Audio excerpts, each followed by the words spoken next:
여러분 안녕하십니까? 네, 네. 우여곡절을 겪으시고 또 이렇게 안식일을 맞게 됐는데 하나님께서 이 나라를 붙들고 계심을 다시 한번 알게 되는 귀한 시간이었던 것 같습니다. 더 많이 기도해 주시고 이제 주님 오실 그날이 진짜 얼마 남지 않을 것 같은 그런 세상에서 우리가 살고 있는 것 같습니다. 오늘은 내 삶의 예수의 흔적이라고 하는 주제로 말씀을 나누겠습니다. 계속해서 제가 갈라디아서에 있는 말씀들을 주제로 해서 말씀을 드리고 있습니다. 갈라디아서 6장 14절에서 17절에 있는 말씀을 함께 읽겠습니다. 시작. 내게는 우리 주 예수 그리스도의 십자가 외에 결코 자랑할 것이 없으니 그리스도로 말미암아 세상이 나를 대하여 십자가에 못 박히고 내가 또한 세상을 대하여 그러하니라.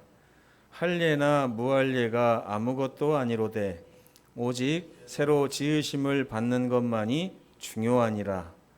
이후로는 누구든지 나를 괴롭게 하지 말라. 내가 내 몸에 예수의 흔적을 지니고 있노라. 뭐가 제일 중요하다고 말하고 있습니까? 바울이 새로 지으심을 받는 것, 이것이 굉장히 중요한 일이다. 그리고 새로 지으심을 받는 거기 때문에 지으심을 해주는 분이 또 계시겠죠. 그분이 누구시라고요? 예수님이고, 예수께서 나를 새로 지으시면 그 흔적이 나에게 있는 것이다. 뭐 이런 얘기가 숨어 있습니다. 아담과 하와 얘기를 좀 먼저 하고 싶은데요. 이 아담과 하와는 하나님께서 그들에게 내린 명령을 순종하고 있는 동안에는 무엇을 알지 못했냐면 자기들이 벗었다는 사실을 알지 못했습니다. 이 벗었다고 성경에 표현은 되고 있어요. 벗었다. 근데 이제 이게 옷을 벗었다는 얘기인지 아니면 뭘 허물을 벗었다는 얘기인지 우리는 곰곰이 좀 생각해 볼 필요가 있습니다. 근데 알지 못하던 것을 선악을 알게 하는 나무의 열매를 따먹고 나서 알게 된 거예요. 알게 된 거. 그래서 불순종했을 때 내가 벗고 있구나 하는 것을 깨닫게 되었다는 것입니다. 하나님께서 이렇게 말씀하셨어요. 누가 너의 벗었음을 너에게 알려주었느냐? 누군가가 너에게 그것을 알려주지 않았다면 너는 결코 그것을 몰랐을 텐데. 누가 알려줬을까요? 누가? 우리의 벗었음을 알려주는 존재는 제가 창세기를 연구해 본 결과는 악한 마귀가 우리로 하여금 범죄를 하게 한 뒤에 범죄를 딱 하고 나서 하나님을 딱 떠나서 하나님과 멀리 떨어져 있으면 와가지고 너 이제 아무것도 없다라고 우리에게 말하고 있는 것입니다. 그러면서 하나님이 뭐라고 하세요? 내가 너에게 먹지 말라 명한 그 나무 열매를 혹시 네가 먹었느냐? 그 방법 외에는 너가 벗었다는 사실을 알 수 있는 방법이 없다. 뭐 이런 얘기입니다. 참 한국말인데도 어렵죠. 제가 이거를 어떻게 이해를 하면 좋을까라고 이렇게 여러 번 설교에서도 뭐 예화도 생각해보고 말씀도 전하고 그랬었는데 한 번은요 어렸을 때 우리 아이들 어렸을 때 고성에 있는 공룡랜드를 갔어요. 아직 다나가 애기였을 때 같은데요. 다나가 태어나기 전이었는가 아무튼 그때였어요. 근데 우리 다누가 공룡을 굉장히 좋아합니다. 또 기차를 굉장히 좋아해요. 거기에 갔더니 이제 기차가 스르르 들어오는 거예요. 들어오니까 그 안에서만 다니는 기차인데 이 아이가 어느 순간에 보니까 없어요. 어느 순간에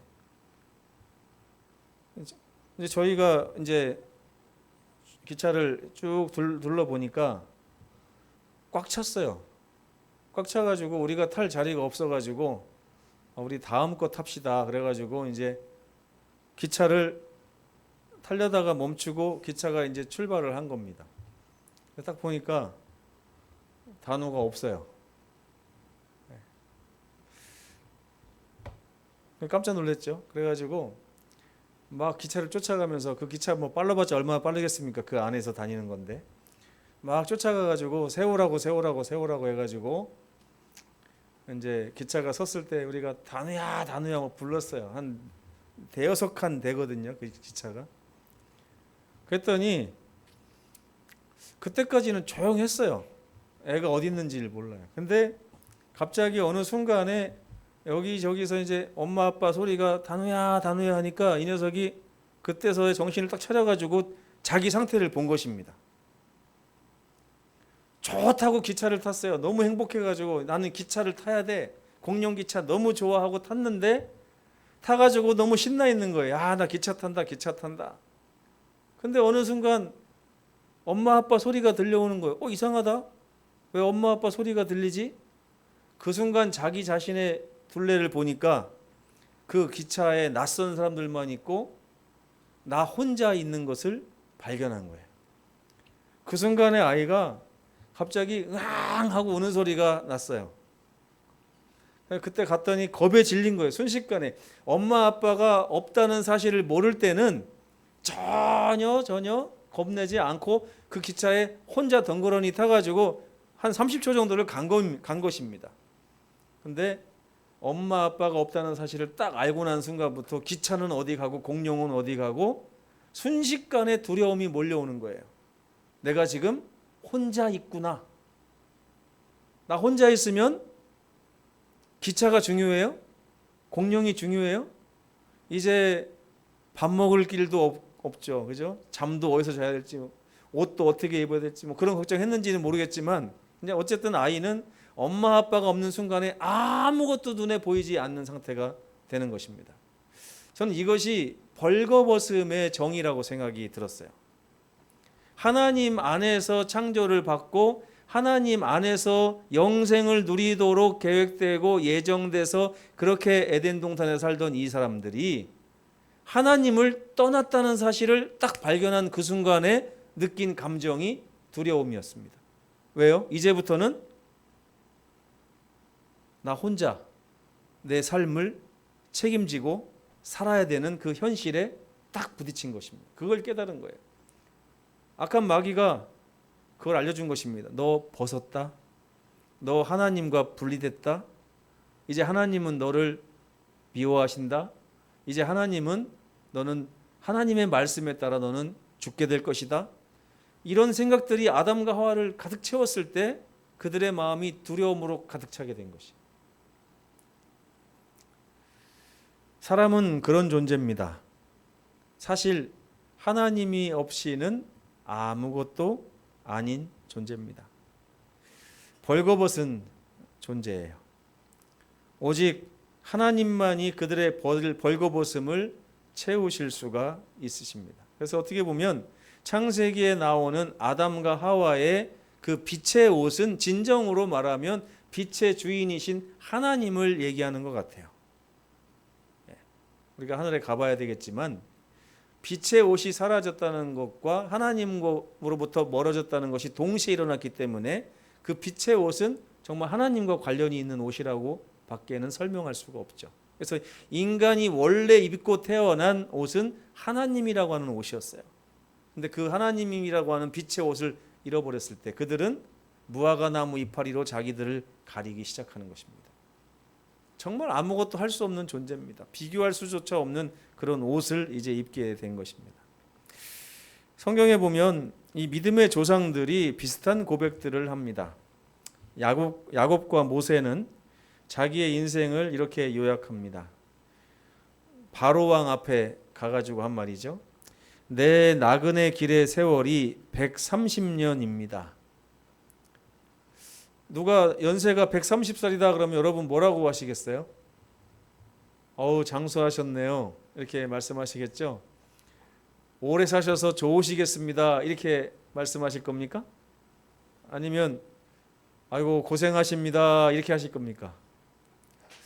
참 아이러니하게요.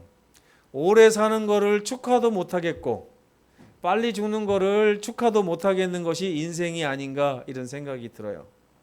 근데 바로 왕이 야곱에게 네 연세가 몇이냐 이렇게 물어보니까 야곱이 바로 왕에게 130살이긴 한데 내 나이가 사실 우리 조상들한테 비하면 얼마 못 됩니다. 근데도 그 짧은 인생, 우리 조상들보다 많이 살지도 못한 내 짧은 인생이 그에 못지않게 굉장히 험악했습니다. 라고 말을 했습니다.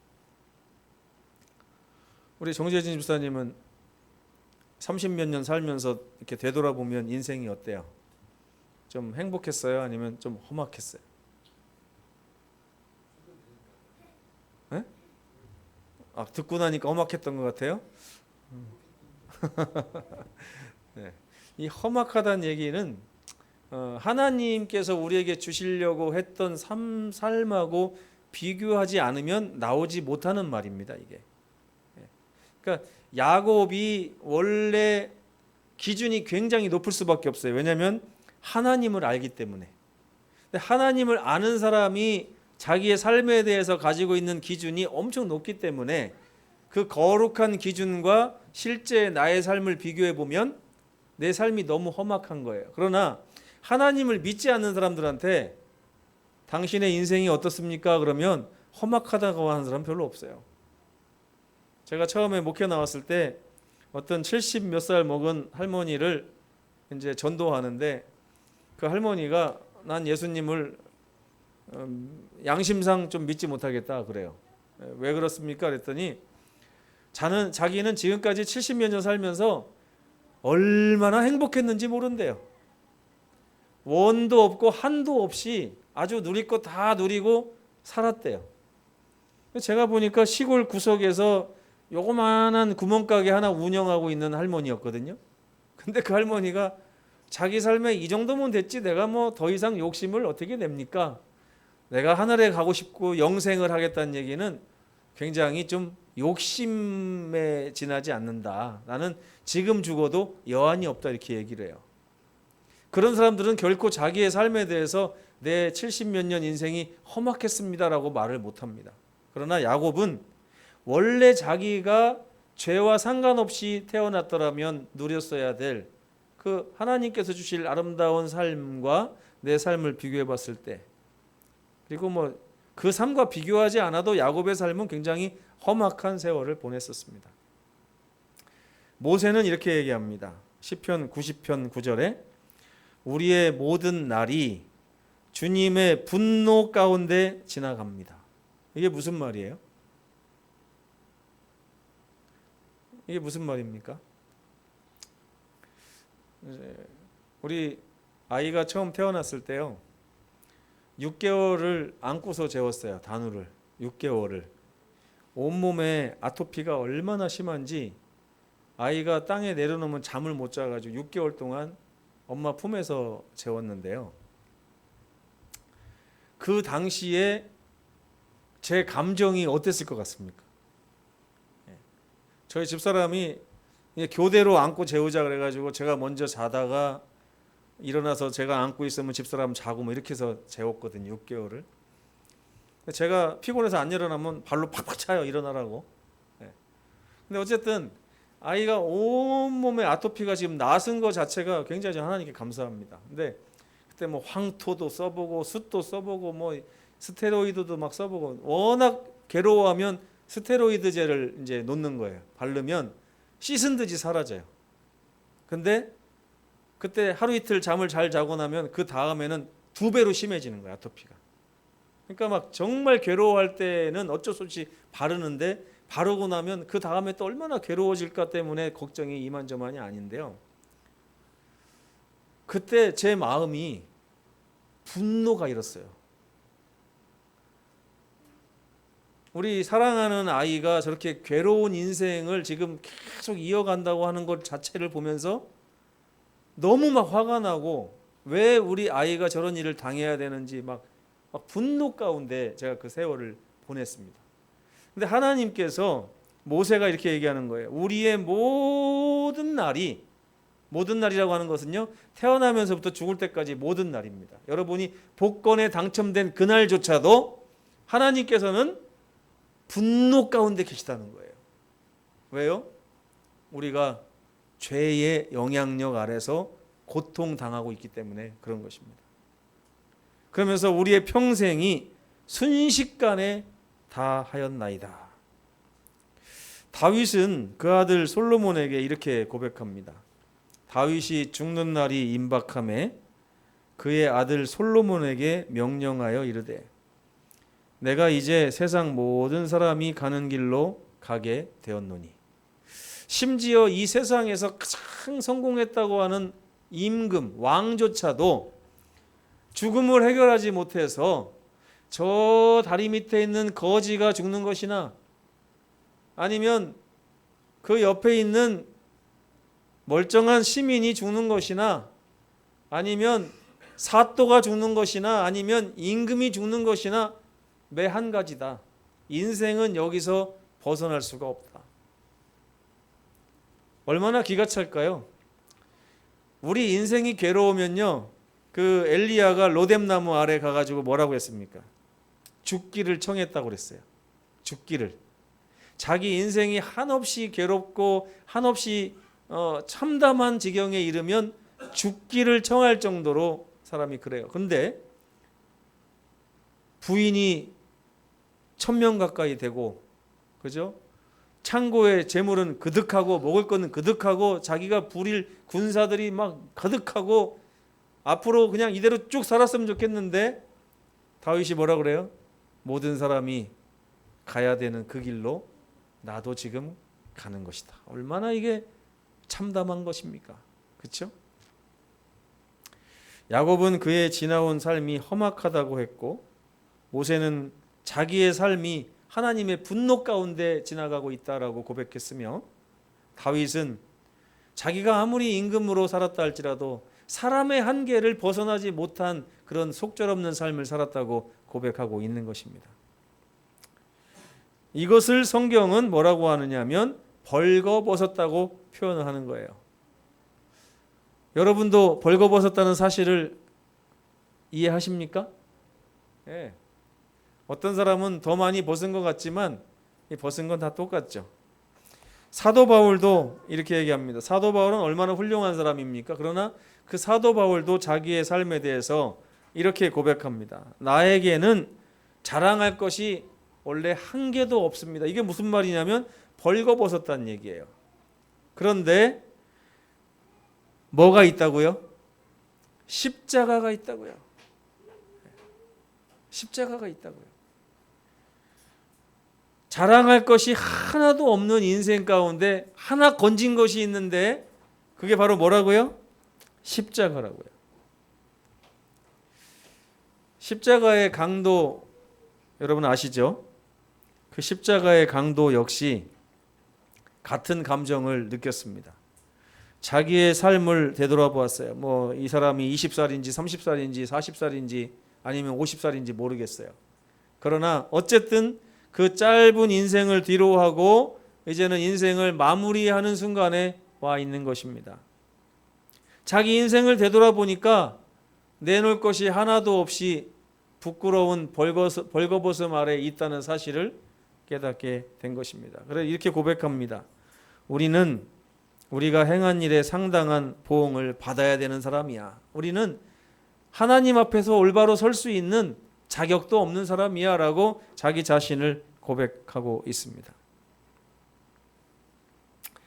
지금 이 시간 여러분 자기의 인생을 한번 돌아보시면 좋겠어요. 우리 주호 주한이도 인생을 좀 돌아보십시오. 몇 년 살지 않았다 할지라도 내 인생이 어디까지 와 있는가 한번 생각해 볼 필요가 있습니다. 지나온 삶을 바라보면서 부끄러워하지 않을 사람이 있을까요? 몇 명은 있겠죠. 그러나 그거는 몰라서 그렇다고 생각합니다. 제 인생만 되돌아봐도 울퉁불퉁하고 또 엉망진창인 그런 삶의 성적표를 제가 가지고 있습니다. 여러분 좀 당황스러우시죠? 담임 목사가 인생의 성적표가 좀 엉망진창인 성적표를 가지고 있다고 이렇게 말을 하니까 좀 당황스러우시죠? 근데 솔직한 심정입니다. 지금 50몇 년을 살면서 제 인생에 매겨진 성적표는 형편없습니다. 이거 가지고 아무한테도 만약에요, 제 인생을 처음부터 끝까지 다 기록해가지고 여러분에게 심사를 맡기고 여러분에게 김신민은 영생해야 됩니까? 멸망당해야 됩니까? 라고 여러분에게 판단을 맡겨도 의견이 분분할 것입니다. 뭐 이 정도면 저보다 나으니까 가도 될 것 같습니다 하는 사람도 있는가 하면 일을 이렇게 심각할 줄 몰랐습니다 하는 사람도 있을 것입니다.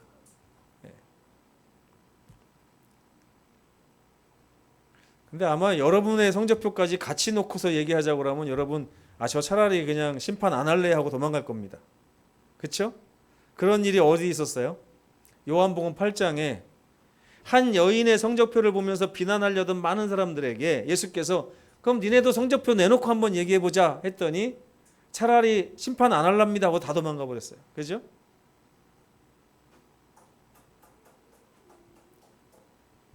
우리는 벌거벗었습니다. 그로 인해 부끄러움을 느끼고 부족함을 느끼는 거예요.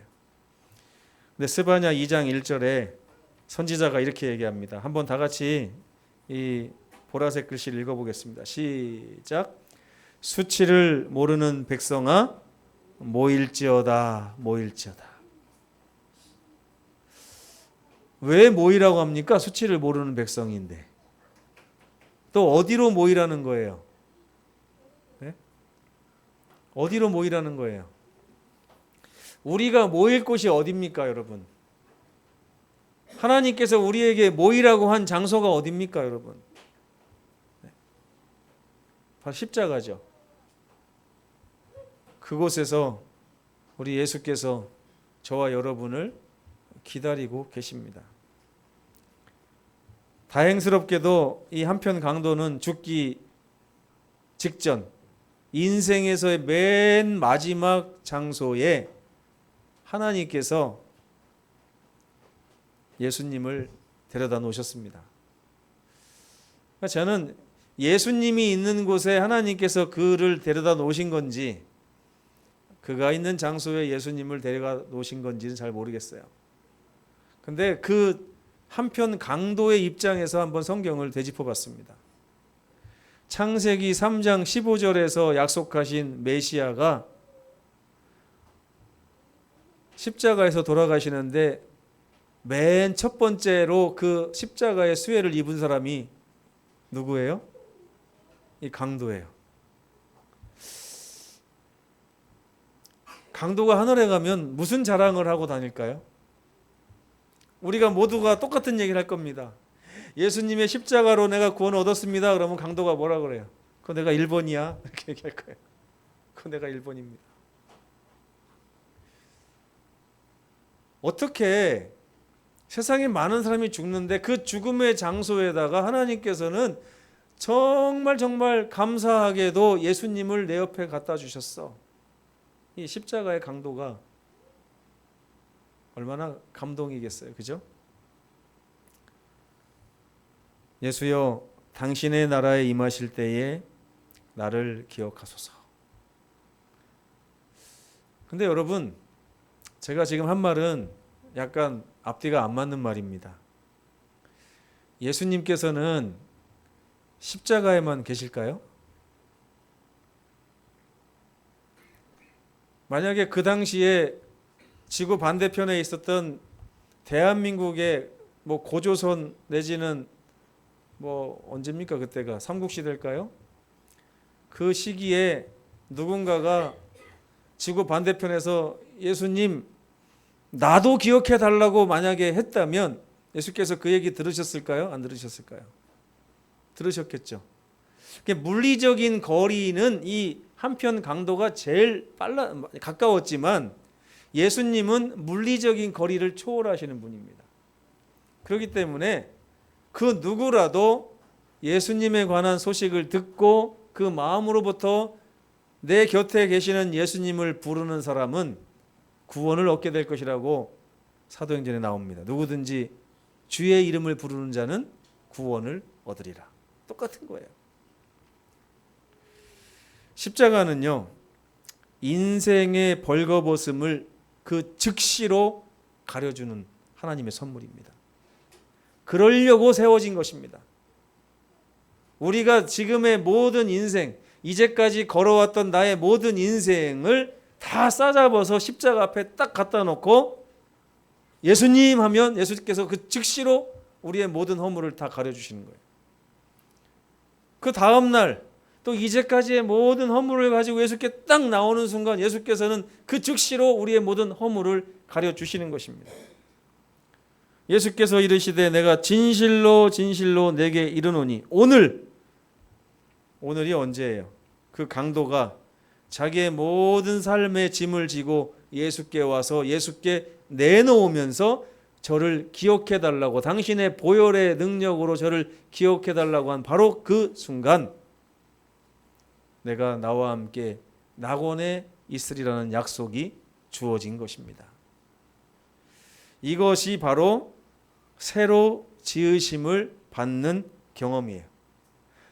지금까지의 내 삶이 예수께 오는 순간 새 것으로 변하는 것입니다. 예수님께 내려놓는 순간 새 것이 되는 거예요. 십자가 앞에 설 때마다 우리는 모든 지나온 삶을 떠나보내고 새 것이 됩니다. 어떤 분은요, 교회에 나와서 예수님 믿으면서 이런 말 하는 분이 있어요. 나는 언제쯤 저 목사님 같은, 저 장로님 같은 신앙을 할 수 있을까? 아니에요. 그분들도 매일매일 하나님의 십자가가 필요한 분들입니다. 매일매일 사람들은 똑같은 위치에서 평등하고 공평하게 하나님의 의를 바라보는 것입니다. 어제까지 내가 하나님의 의를 바라봤다 할지라도 오늘 하나님의 의를 배반하고 외면하는 순간 그 의의 영역에서 벗어나는 거예요. 그렇기 때문에 매일매일 새로 지으심을 받는 것이 우리에게는 얼마나 중요한지 모릅니다. 이게 참 감사한 것은요, 내 삶이 잠깐 망가졌다 할지라도 주님께만 나오면 주께서 모두 즉시로 가려주신다는 것입니다. 그러니까 이제부터만 잘하면 돼요. 이제부터만. 혹시 내일 갔더니 또 못했다. 그럼 또 내일부터만 잘하면 됩니다. 또 일주일 지났는데 또 죄로 얼룩졌다. 그러면 그 일주일 후부터 또 잘하면 돼요. 십자가 앞에 가면 원점이에요. 여러분 예전에 그 나이 먹기라고 하는 게임을 아세요? 나이 먹기? 나이 먹기 게임 모르세요? 나무에 붙어가지고 다 한 살씩 먹고서 가갖고 가위바위보에서 이기면 2살 되고 찍으면 3살 되고 하잖아요. 그러다가 나보다 나이 많은 사람한테 탁 찍히면 나이를 몽땅 뺏겨버립니다. 그렇죠? 10살이었다가도 누가 딱 치면은 곧바로 갓난애기로 변하잖아요. 그러면 어떻게 해요? 잽싸게 어디로 가야 됩니까? 우리가 꼴대같이 생각하는 나무가 있어요. 이거 안 해보셨어요? 해보셨죠? 그 꼴대에 가가지고 그 나무를 딱 터치하는 순간 다시 나이를, 맨 처음 나이로 돌아가는 거예요. 이게 저는 십자가라고 생각해요. 이게 예수께서 매일매일 우리에게 해주시고자 하는 거예요. 이거를 저는 예수의 흔적이라고 말씀드리고 싶은 것입니다. 예수님은 우리를 날마다 새롭게 하시는. 그래서 누구든지 그리스도 안에 있으면 새로운 피조물이 된다. 매일매일 그렇게 된다는 거예요. 이전 것, 예수께 나온 그 이전의 것들은 다 지나가고 예수님 앞에서 보라 새 것이 되었도다라고 성경은 주장하고 있는 것입니다. 말하고 있는 거예요. 얼마나 좋아요? 네. 우리는 매일매일 쓰러졌던 몸을 이끌고 주님 앞에서 다시 시작할 수 있는 십자가의 놀라운 특권 앞에 있는 사람들입니다. 저는 이것이 내 삶에 매일 있어야 되는 예수의 흔적이라고 여러분에게 말씀드리고 싶은 것입니다. 과거가 어찌든 상관없어요. 인간은 안 그러죠. 우리 어머니만 해도요. 용서했다고 하고서 뭐 또 한 번 잘못하면 10년 전 것까지 다 끄집어내서 얘기합니다. 예. 이게 지금 몇 번째야 이놈아 그러면서 다 세요. 용서했다고 하는데 가보면은 이미 다 세고 있어요. 예? 이게 도대체 몇 번째냐 그러는데 우리 하나님은 그렇게 안 하신다는 거예요. 하나님께서는 우리가 그분께 나오는 그 순간에 맑게 씻기셔서 다시 시작해보자. 내가 너를 깨끗하게 씻었다.